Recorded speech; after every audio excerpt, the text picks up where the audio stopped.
Final answer, big news, new co-host. When you pick better than Brett Powell gets booted. Skye's our new co-host. I don't know exactly what she went on the week, but it could be better, or always going to be better than 2 and 3 of Brett Powell. So we're happy she helped us out last week, and now she's got the co-host chair. And you got anything to say, Skye? Speak. No. She's a little nervous the first time. We'll let her get going. But we had a great week of football, great weekend of football, actually. Brett is actually out of town. He is not fired. He'll be back next week. But Skye is a better picker than he is, and that is the absolute truth. So we love you, Brett. Hope you get back safe from your trip. Building houses. Yeah, building houses for the needy down in Mexico. Serving. That's what we do on the Final Answer. We serve. And I'm here to serve you the best games of the week. Hopefully better than I did last week, which was not very good. But we had some big games to recap from last week. Start out with Alabama and Texas A&M. What a game that was. I was told by everybody it was going to be the beatdown in T-Town. It was not the beatdown in T-Town. I think Milroe getting his second start, or actually first career start coming in from Bryce Young. He played like a first game starter. Had a couple of sloppy turnovers, interception. That's stuff you expect from somebody coming and making their first start in the SEC. He looked like Anthony Richardson did against Georgia last year. That first half, second half against them. It's hard. It's hard to be a quarterback in this league and not be a junior, senior. That's why it's so special when a young guy like a Tua can come in and make the plays. But Milroe doesn't have that type passing ability yet. Incredible athlete, but his turnovers kept A&M in the game. It got very scary. I mean, you get to the point where Will Riker missed 2 kicks. That was pretty big to put the game away from Bama. But they get the ball back and make a couple big plays. I mean, you got to give it to Texas A&M. Jimbo, the quarterback, played really great. I feel like he took a lot of big hits. King, he was 25 of 46. They threw it almost 50 times. He threw for 253 and 2 touchdowns. Milroe was only 12 and 19 for 111 yards. Did have 3 touchdown passes. I felt like that the fumbles and the turnovers kind of overshadowed that a little bit. But the very end, they get down to the 2-yard line with one play after the holding pass interference call, and they run an awful play. I felt like the receiver ran a comeback route. I even put on my Twitter, there you got to run a Statue of Liberty. You got to run a Wildcat. You got to run something crazy, a Philly special. When you're the underdog going to upset a team at their place, come up with the better 2-point play. I mean, it was necessarily a 2-point play from the 2-yard line. I did not like the play call after really what I felt like was a great day for Jimbo. He could have sealed the ice and said, hey, you know what? Karma's on you, Nick, for calling me out. Boom, beat you in T-Town with an unranked team. And that's what it was like, man. If you're going to give one last punch, make it a knockout punch, not just a little tight jab right there. And I feel like Jimbo could have done so much more to pull that upset, but he didn't. Good for Alabama. I know it's better for ratings, better for the SEC that they stay undefeated. But what a game it was. I know a lot of Alabama fans were on their, biting their fingernails and on their edge of their seats at the end of that game. On to the next game. I want to touch a little bit on the Auburn game.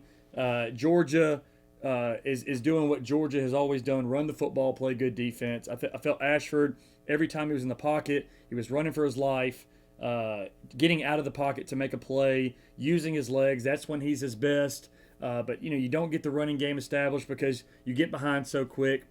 I'll tell you what was disappointing to me. It was 14-0 Georgia. Auburn gets the turnover, and just didn't seem like aggressive play calling to me. It's I will give Gus one thing. When he plays Alabama, and he knows he's a big underdog like Auburn was against Georgia. He would throw the kitchen sink and just try to win the game. You're there to win the game. You're not there to keep the score close. And I felt like at times with the run on 3rd and 9, I think later in the game, that third down play call, it just felt like that he was playing conservative. Like, I'll play for the field goal and down 14-3. When Billy Napier was playing Tennessee, he let the whole bag loose. I think he went for 4 times on 4th down that game, Chance, where he was just really saying, hey, field goals is not going to win this game, and I'm here to win this game. I don't think Harsin shows that. Again, that's why I don't think he's the right guy for the job. You got to play in this conference to win every game, not keep the games close. That's the SEC. That to me was a sign of the times where if Ole Miss doesn't go right this weekend, and I'll bring up a crazy stat later when we talk about that game, I think he's done. I think they may get rid of him after this next game. not saying that I don't think he's a great coach. I just don't think he's the right fit for Auburn. But Georgia looked good. Bennett had a long touchdown run. They're that same old team. I do think it's going to bite him though at the end of the year. We talked about it last week. I don't think they're a national championship team. I think they're going to make the playoffs and make the SEC championship game. I think they're going to beat Tennessee. I think that game's in Athens, and that's going to be one Georgia's going to be ready for. But I just don't think they're a national championship team this year. Moving on to the next game, Utah UCLA. UCLA may be for real. I had my stock high on Utah. I know their only loss was to Florida. Now they lose again to UCLA. Rising, really, I mean, he threw for almost 300 yards, but no touchdowns. DTR, 4-touchdown game again. I mean, at the point now where it's like he only had 8 rushing yards. So we're talking chance. He's doing it more with his arm now, which younger in his career, it was more with his legs. So watch out for UCLA. I think they have another big one this weekend. And we know they got USC coming down the road, but UCLA is for real. And a huge win for Chip Kelly. Is he circling the wagons like he did with Oregon? Let's not forget, they went to the national championship game as an undefeated team when they played Auburn and lost to almighty Cam Newton. But they were there before an ACL took out their quarterback. I think that was the year Tebow won the Heisman. Dennis Dixon was the guy's name. Tore his ACL. So UCLA and Chip Kelly, the stock is rising. Put your stock rising up on UCLA for sure. Last game I wanted to touch base that caught my eye was TCU Kansas, the battle of the undefeateds. TCU, after putting a waxing on Oklahoma, which now doesn't seem like is that big of a deal after Oklahoma shut them out in the Red River Shootout. Well, I don't even know what to think about Oklahoma. Venables' first year, there's already fire on the coals now, and that's crazy.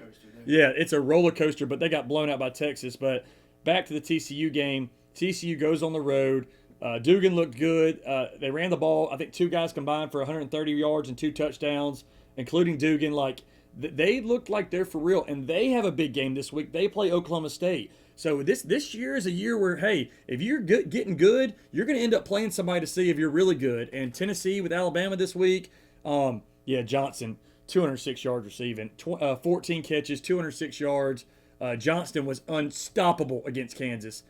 Kansas, everybody was kind of buying in the stock. Now they're 5-1. I still think they're going to have a good year. It's a better year than expected in Kansas for sure. But TCU, we're going to find out this week how good they are. But a really big road win for them. I think they probably almost jumped into the top 10 this week, if not right around there. But it was a crazy week of college football. But I think the game that really set my eyes was the Tennessee LSU game. LSU is who we thought we saw in the Florida State game. I don't think there's any more to think about that. The quarterback play is just not unbelievably special. The wide receivers aren't. They were the number 1 ranked wide receiving group coming in the country this year. They haven't really seriously impressed me this year. But Tennessee, they're for real. I'm putting Bama on upset alert this weekend. I think Bryce will be back, but they're rolling up there. The only thing that doubts me about Tennessee, and we'll get to this later, is their defense. But Hooker is special when he's got both guys on the outside, Small and Wright. McCoy and Hyatt on the outside. I was looking at the running. But if he's got both of them playing big time, McCoy had 140 yards receiving. Hyatt had 2 touchdowns. They're special on offense. They're one of those teams like Joe Burrow's team. I would almost compare them to, where it's like they're going to get points this drive. Let's just keep them out of the end zone. I mean, they put up 40 in Death Valley. They put up over 40 against Florida. They're scoring on everybody. So if they can play a little bit of defense like they did this past weekend, I think they got a chance to upset Alabama. And we'll talk about that in a little bit. But it was a great week of college football. And we'll be back right here on the Final Answer without Skye this time to recap the NFL. And then we'll get into our picks. And then we got a little special topic we're going to talk about today with the roughing the passer and everything that's going on that with the NFL. Back on the Final Answer.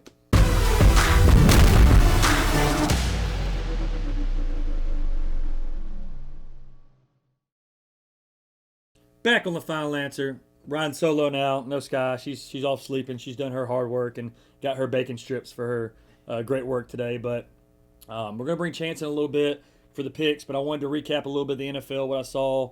We'll start with the Eagles. Jalen Hurts. They stay undefeated. He didn't throw for any touchdowns, but he ran for 61 yards and 2 touchdowns, both on the goal line. 26 for 36 and threw for 239.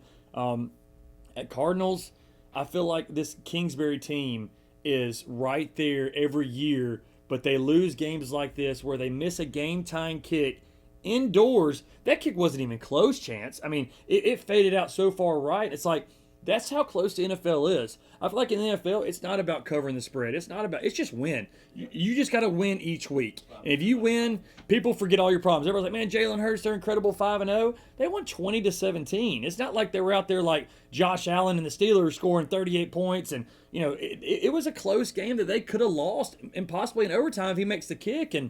But that's how little and small of error there is in the NFL. Now the Eagles are 5-0. Everybody's talking about how great of a team they are. Instead, it could have been, the Eagles not the big team. They're 4-1, and the Cardinals beat them at there. So that's how close it is in the NFL of flipping and into what could be a good season, a bad season, or another mediocre season. But Jalen gets the big win on the road. The Cardinals are now 2-3. DeAndre Hopkins not having them has hurt them big time. And I know A.J. Green is there, Ertz is there. They're older players. They got Hollywood Brown. He had a pretty good game, 78 yards and a touchdown, but Hopkins was kind of the difference maker on that team and scoring 17 points. It's just that you're not going to win many times in the NFL scoring 17 points. I'll just say that. And but the Eagles are 5-0, team to beat. They play Dallas on a Monday night, I believe, or Sunday night. Then that'll be a big one we'll talk about later and make our picks for. On to the next game. We got the Raiders and the Chiefs on Monday night. This is what our main topic is going to be about later. I don't want to get too much into that, because that play really didn't test the outcome of the game, because the team that had it happen to won the game. Mahomes is special. I mean, 4 touchdowns, 292 yards. Travis Kelce, 4 touchdowns. I don't know who had that bet chance. I heard it was like plus 26,000 or something like that for a 4 touchdown game. But he didn't even have over 20-something yards or over 30 yards. So imagine if I told you Kelsey's going to have 4 touchdowns, Chance. You'd be like, oh, he'll have 150 yards. He had like 27 yards. So it really wasn't like, it was anything too special. Yeah, it was all red zone touchdowns, but he's finding other guys. But the Raiders are a good team. Adams, 2 huge touchdowns. The one at the end that they go for 2 and win instead of tying the game. I don't like that call, man. I felt like that it was such a good game. I don't like seeing those games on a 1-play, 2-point conversion. I can understand they're 1-3 at the time. They want to get a win, but I thought if you need to win really bad, you play it out in overtime and hope you can make a stop. And but Josh McDaniels felt otherwise. I know there's a little late controversy with Devontae Adams pushing a camcorder guy and all that stuff.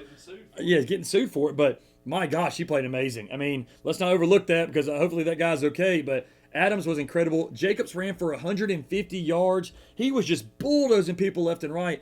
They got so much talent. The defensive line gets pressure. It's just secondary. There really wasn't many big plays, but the Chiefs and the Raiders was a great game on Monday night. The big controversial play we'll talk about later with the Chris Jones sack, but it was a great game, and it just tells you the Raiders, they're 1-4 because they've had 2 or 3 of those close games. Yet they're a really good team. I would take them probably over a lot of two-win teams, because that's how talented they are and can win any game. But they can also lose any game too. Adams, 124 yards on 3 catches. But it's crazy to think after a big day like that, that it could come down to that last play where you got Renfro, who runs the best routes, and Adams, who we've always said since last year is one of the best route runners, and they run into each other. That's that team chemistry. You joining a new team, it's not the same as, I don't think I ever saw him do that in a Packers game one time, Chance. So it's like, those are new things when you're putting a team together that are bumps and bruises you take along the road. The problem is with the Raiders, I feel like that with Carr getting older, players, injuries, and things like that, sometimes there's that 1-year window where you got to make it happen. And I wonder what's going to happen in LA, because like I said, they're going to have to turn it around, and they're in one of the toughest divisions in football with Herbert and Mahomes all in that division, I believe. Oh, and Russell Wilson now too. So it was a big win for the Chiefs. They got the big one against the Bills coming up this week. The last game we'll touch on is the Tampa Bay Bucks and Falcons. That had the exact same situation that happened to them, that allowed Tampa Bay to run out the clock with the hit on Brady, which he just gets slung around. We're going to talk about that in our main issue, but Tampa gets their first win at home. not pretty at all. They can't run the ball at all. Fournette's only a 60 yards. He had a touchdown, but a team without Kyle Pitts, Mariota who only completes 14 passes, and you only win by 6. I don't know. I think Tampa's good enough to win this division because I don't think New Orleans is very good, and the Panthers are down, and the Falcons are down. But I would see an early exit for them in the playoffs. I'm not buying too much of Tampa Bay stock. I know Godwin and these guys can get a little bit healthier, but people forget Antonio Brown made some big plays for them the last couple of years. And then now no Gronk as well. So it's like you are missing some pieces. And I think for them to make any changes, they got to get in the Odell Beckham sweepstakes. Either that or Godwin's got to get back to his form of the 90, 100 catch Godwin we were all used to before he tore his ACL. And so I just don't know if that's going to happen. I don't even know if they're going to get that from Beckham. So I think that they'll win their division, but I could see them losing in the first round of the playoffs to a good wild card team. And that'll probably be my prediction on that. So that was the NFL recap. The only game that I really wanted to touch on, like I did with the college, is the Giants winning in London against the Packers. You're down 17-3 and you come back. Brian Daboll may have something going with New York. I think that, sometimes you get these teams that maybe are not as talented. They don't have any big guys on the – I mean, they would love to have a Mike Evans on the outside. But Saquon is returned back to form after kind of coming back from injuries. He looks like he's back to 100%. Daniel Jones is playing good quarterback. I think he went like 21 to 27 is what I saw the box score to be. But to beat Green Bay after being down 17-3, that shows a lot of grit about the team. That shows a lot about the coaching, about how they feel about the coaching and how they feel about each other. They're a team that's saying, hey, I know that everybody's getting the pub to the Cowboys and the Eagles, but we're here. We're here, and we're gonna play good defense. We're gonna run the football, and you're gonna have to beat us to beat us. And we don't care if we get down. We believe in this quarterback, and so I like what the Giants. I'm gonna say their stock's going up. And I think they got a big one coming up this week against the Ravens. That's at home. That's a big test for them. If they beat the Ravens, which I don't think they will, but if they do, you can't deny a 5-1 New York Giant team at that point. So we'll get to that. It's one of our games. I think the Ravens-Giants is one of our games in the pick 'em. So we'll get to that pick later, and we'll get back to you on the final answer.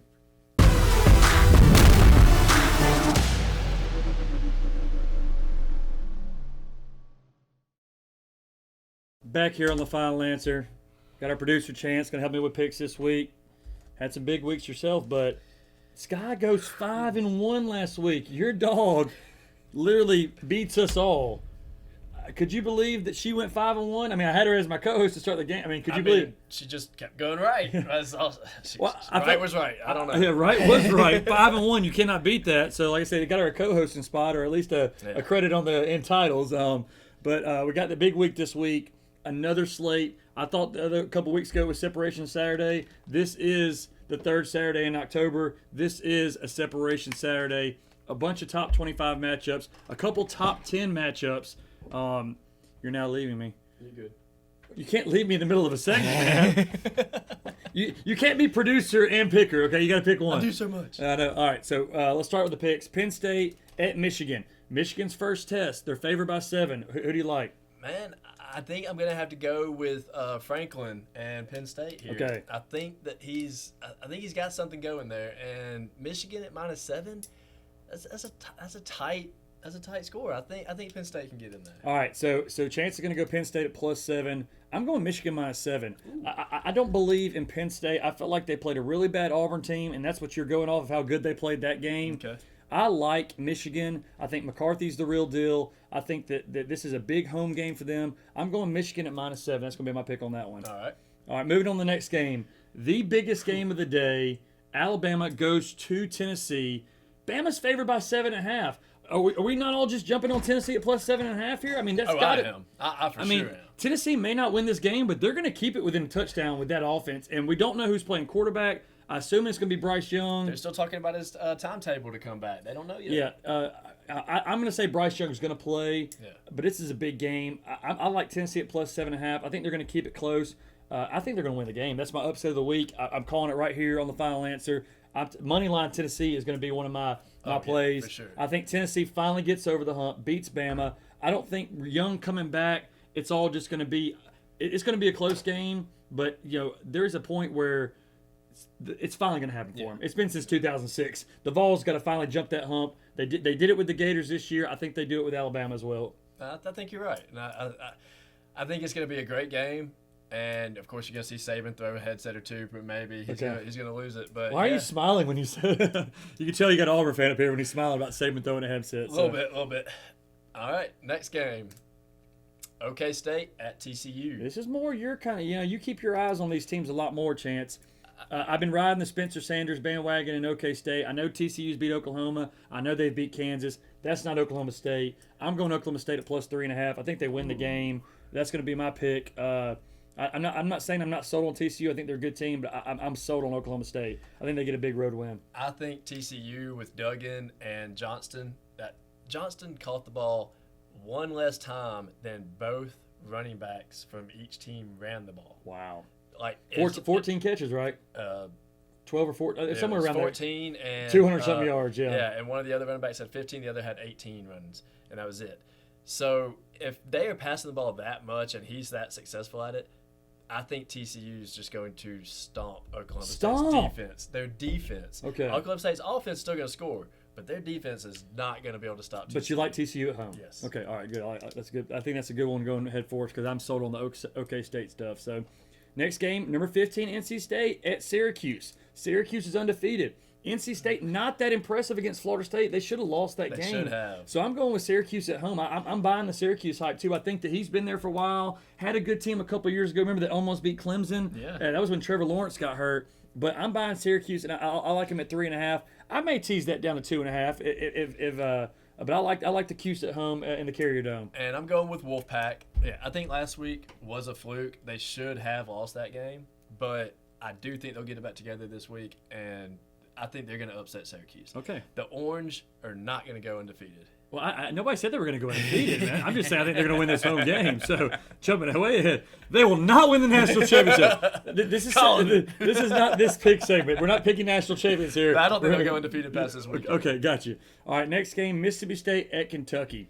Kentucky, 2-14 parlays of mine. I pick everything right, and 5 minutes for the game to decide the starting quarterback's not going to play. They had NFL scouts at that game that were like, we came to see him and he's not playing. Could y'all at least let us know? The NFL, they got to let us know. I guess in future, I was so upset. I'm calling you. I'm frustrated on Monday. I'm like, if I'd have known Will Levis was not playing, I wouldn't have touched the game. I wouldn't have been anywhere close to it. But I would have bet opposite, actually. Yeah, exactly. I would have too. Bet on South Carolina. So it's like, to me, if he's not playing, Mississippi State's already favored by 6.5, so I'm assuming he's not playing. Yeah. Kentucky's going to lose their top 25 ranking. He means that much to that team, and I didn't realize that. He is that good, but I thought Kentucky was going to be one of the top SEC teams this year. Yeah. And then without him, it shows that they are not a top, I guess, top 5 SEC team. Yeah.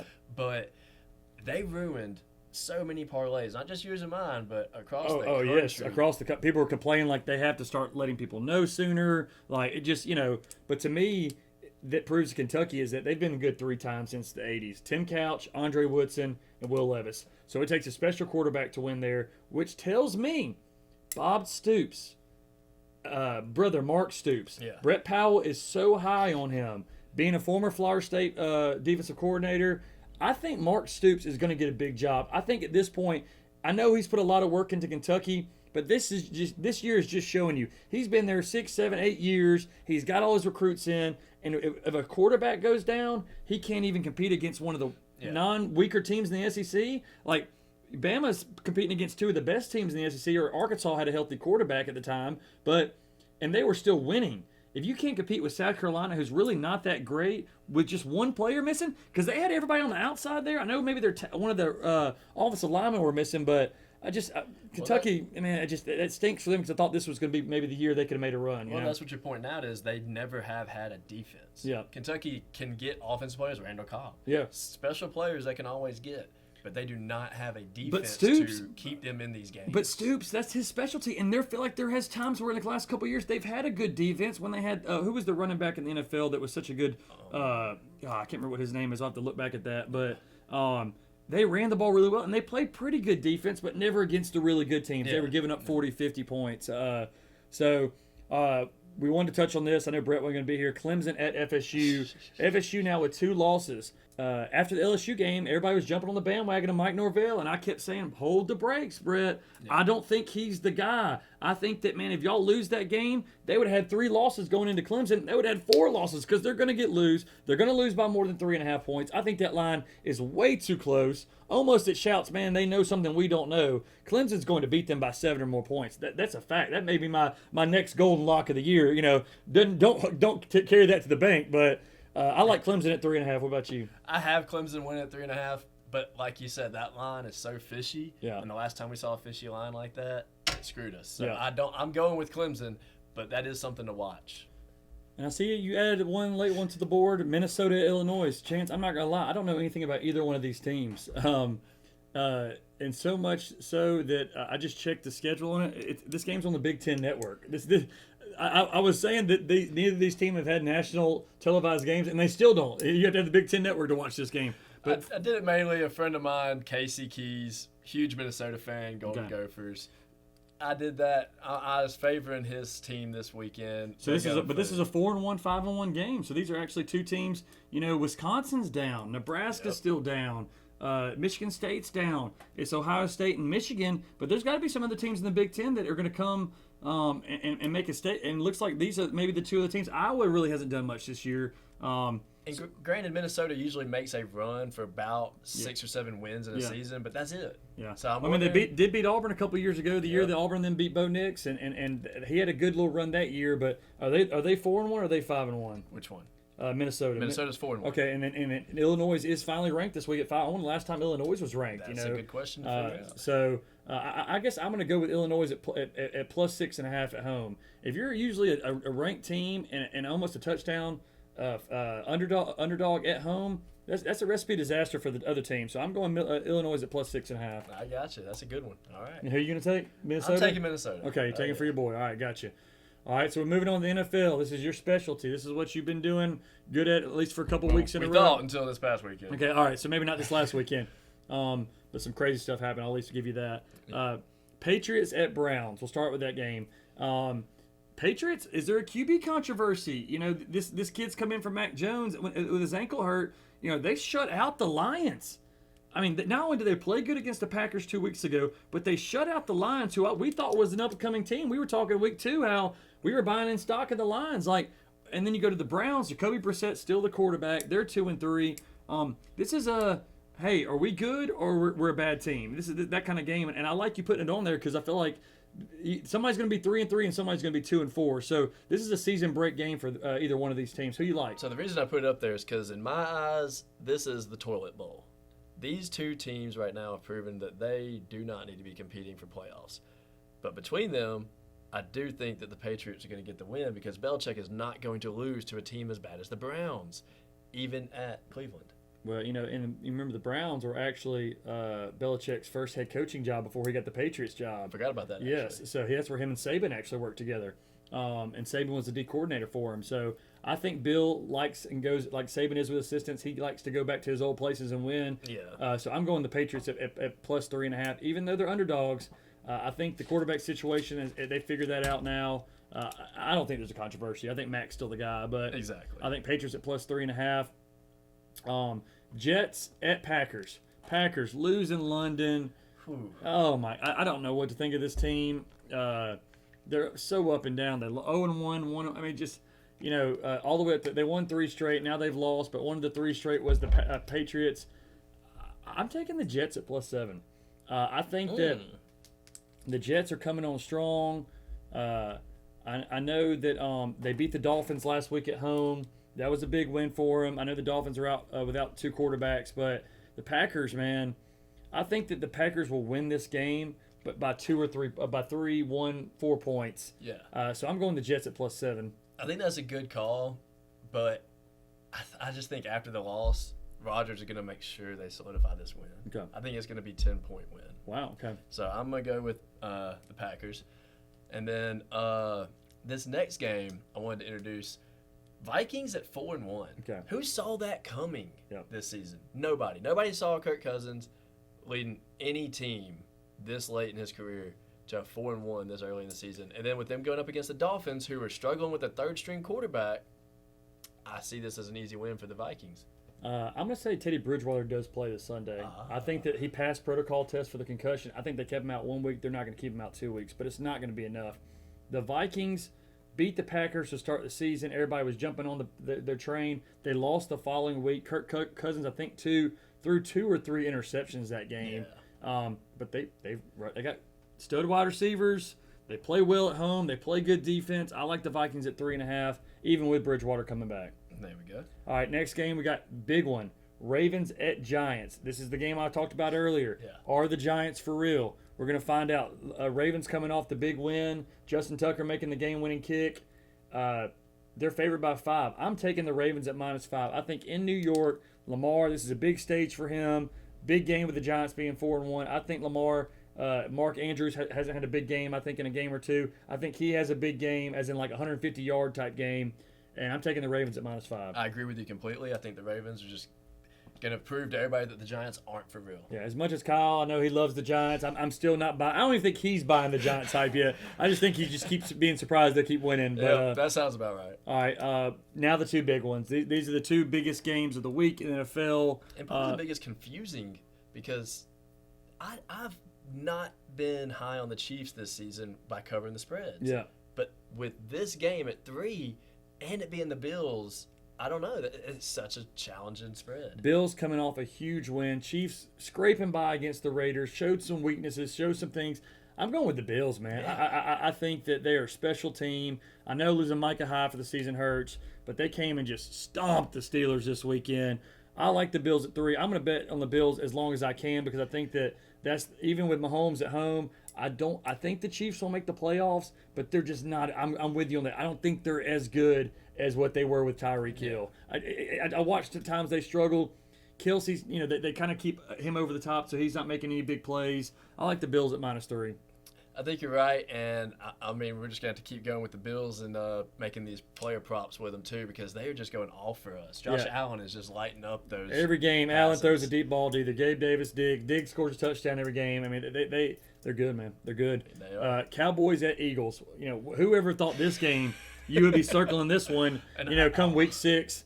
Cowboys are 4-1 with Cooper Rush at quarterback. Defense, Parsons, incredible. Right. But they come and play the Eagles. Eagles are favored by 6. Eagles won a close one this past week. I'm going Cowboys at +6. I think the Eagles could win by 2 or by 3 points or maybe by a 21-20 game. But I like the Cowboys. I think Micah Parsons, Diggs, and those guys are going to get to Hurts. They're going to be able to guard on the outside. I like the Cowboys +6. That's my pick.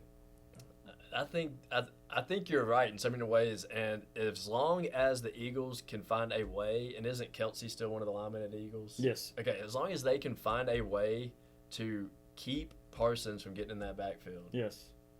I don't think Hurts is going to have any issues because he's still going to run for 40 yards. Yeah. But if he can get comfortable passes out of there, he's got so many weapons. Devontae Smith had 10 receptions last week. That they're going to move the ball a lot. I don't know if it's going to be a 50-plus game for the. Well, you're circling the main thing. The biggest thing is going to be the Eagles' offense versus the Cowboys' defense. Yeah. Let's be honest. That's the other side of the ball. Cowboys are not going to be able to move it. The Eagles got a good defense. They got big play Slay, Fletcher Cox in the middle. They got a really good defense. So this could be I'm taking the under. Right. I think under in this game. I don't even know. You can check it out and see what that is, but the over-under in that game, it can't be high. It's got to be low because I think the Cowboys will not score much.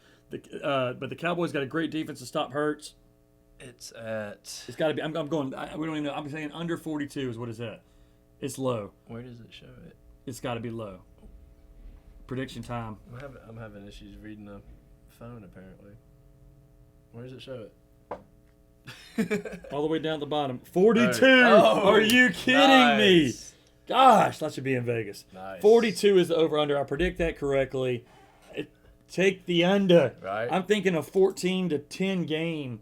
These are two. Unless some pick sixes happen or some crazy defensive plays, I think it's going to be a special defensive type game. And I like the under at 42, but I'm also going to take the Cowboys at +6. If the Cowboys end up winning money line, it's going to be an over 42.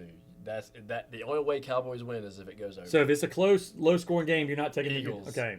I think Eagles got that. All right. Well, like I said, there's some great games all over. The Bills and Chiefs was the game of the year last year in the playoffs. So everybody's got their eyes circling that. I think that's an afternoon kickoff in Kansas City. I think the Eagles and Cowboys, they play on Sunday Night Football. Yeah. So that'll be a special game. But this is big-time football in October. This is where not championships are won, but you separate the real and the unreal, and you separate who the teams that are going to make that special run are. Is in October, the third week Saturday.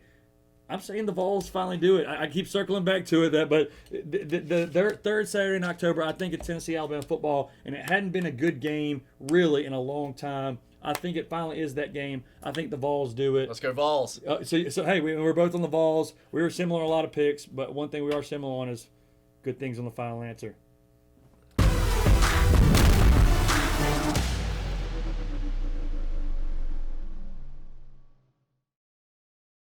Closing time. Closing segment on the final. Oh, that was my best closing time.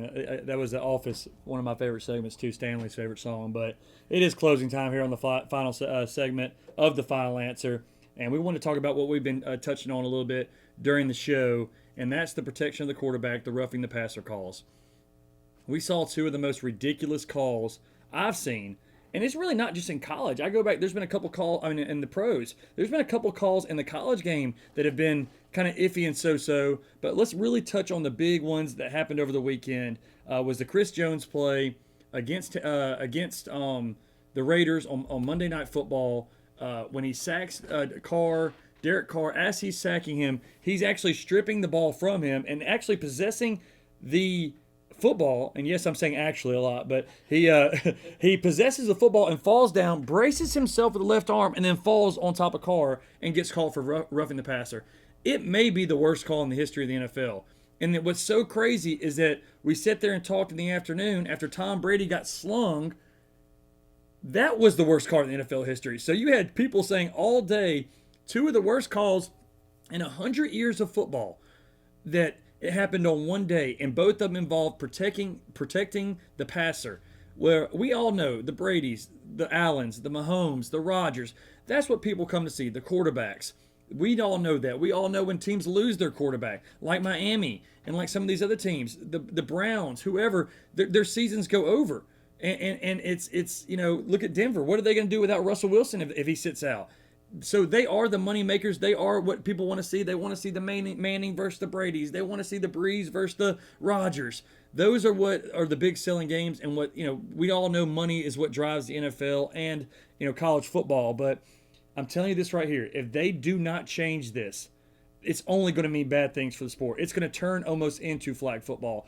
Chance brought up some great points. There's got to be at some point where you can go back and look at it. I think that's what Chris Jones said after the game too, where it's like, hey, this is either a 15-yard penalty or this is not a penalty at all, or this is excessive or not excessive. Because when you're talking, this could change a playoff game. This could change a Super Bowl. And that's the last thing you want is a play where a guy is just tackled the quarterback, something most of these guys have been doing since 6 and 7 years old, and just braces himself as he falls down. Like, my 7-year-old and 4-year-old son do that, and they don't cry about it. So we're I know, but when Breeze, the guy fell on him, he broke his ribs, or whatever the case may be. That just happens. If that kind of stuff happens, it is what it is. Like, you can't change the sport because of that. The impact of a 300-pound man coming down on his own wrist yes. is enough to break his own wrist. Your point is, what is he supposed to do with the ball in his other hand? He couldn't even brace with that hand. Right. And once the possession was changed, then he should be the one getting tackled, so there should be no roughing the passer. There's no quarterback after That's why I was wondering why they didn't review that, because there was a change of possession. It was just, in the Brady one, he just slung him to the ground. It wasn't even with force. Just, to me, horrible calls. So where do we go from here? I told you probably about 2 or 3 weeks ago that the helmet-to-helmet stuff in the college, that I feel like it needed to be changed to a 15-yard penalty and then an ejection, because we were ejecting people in the middle of big games where there was really, you're going at 20 miles an hour or however fast these guys run, and you happen to tuck their head and they tuck their head too. You don't know if they're going to do that. I mean, that happens so many times. And what's going to happen when a Bryce Young throws an interception, like I said, and he goes for a pick and tucks his head and hits the guy the wrong way, and he gets ejected? You've ejected the Heisman Trophy winner on a play that he really doesn't ever practice on. You saw it last year in the Iron Bowl. Jamison Williams gets ejected on a punt, a kickoff. He's a wide receiver. He doesn't even practice tackling, I bet. And yet he gets hit with an ejection in the first half of the Iron Bowl, and it changed the game. So it's like, if you're going to change the game with these plays on roughing the passer, you're going to have to set some sort of boundaries like, hey, it's got to be head-to-head. It's got, this falling on them, I just don't understand that. Guys are going full speed. If you're trying to brace, football is meant to be a physical sport and very dangerous. That's why they get paid so much money. That's why there's 162 games in the baseball season, and yet there's only 16 games in the NFL with playoffs. It's because it's a physical and dangerous sport. A bull rider knows what they're going to do when they're riding bulls. Hockey players know what they're doing when they got. That's why none of them have any teeth. They understand the risk of playing hockey. You're probably going to end up with no teeth. So if you're getting paid that much money, it's like the NFL's almost helicopter parenting these quarterbacks of like, oh my gosh, we can't hurt Tom Brady. He's 45 years old. That's his choice to play at 45. Obviously, his wife doesn't approve. So, we can't protect him because we watch these things on Mike Vick and Cam Newton. They're letting these guys get clobbered. Yet some of these quarterbacks, you barely got to throw them down. It's over a 15-yard penalty, And then they're still talking about next man up for everybody else, but they don't have that mindset for a quarterback. Yes, and I think it's because, Chance, there's just like a starting pitcher in Major League Baseball, a great quarterback, a guy it's just irreplaceable. Right. You see it with so many teams. You got a good quarterback, you're going to be in every game. We talked about the Bills a couple weeks ago, like how they're thinking, man, the next 10 years, if we just pay this guy, we're going to be it's going to be great Sundays, great football every week.